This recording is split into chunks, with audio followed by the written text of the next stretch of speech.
lead Jepun ni sangat powerful.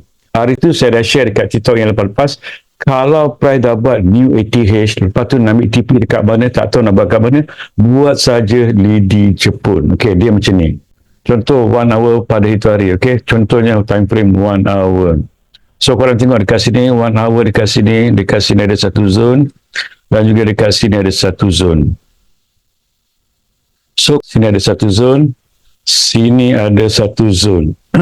Sebagai contoh, korang tak tahu berapa bila price sampai dekat sini, dah masuk dekat sini, korang nak TP, korang tak tahu dekat mana. Okay, so apa yang korang boleh buat dekat bawah ni, korang tengok dekat bawah ni, ini ada satu zone.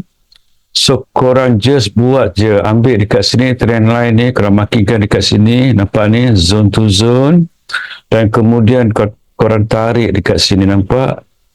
Dan korang tengok sekarang ni price dia naik tak dekat sini, boom, dia naik dekat sini, right? So apabila price sampai dekat sini, dia buat new ATH yang baru. Okay, korang tak tahu nak TP dekat mana, jarak dekat sini korang tengok, okay, sini zone to zone, korang tolak saja ke sini, nampak? Dan korang tengok sekarang price apabila dia sampai dekat sini, dia naik tak dekat sini.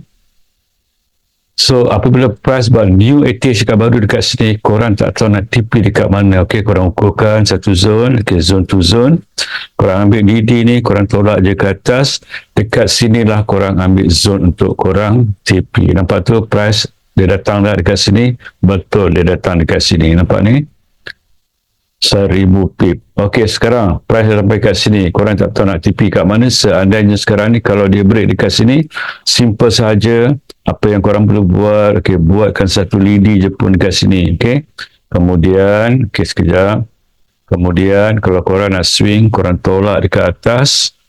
Okey, dalam zone sini lah yang korang nak kena ambil TP, dekat zone sini. Berapa pip dekat sini?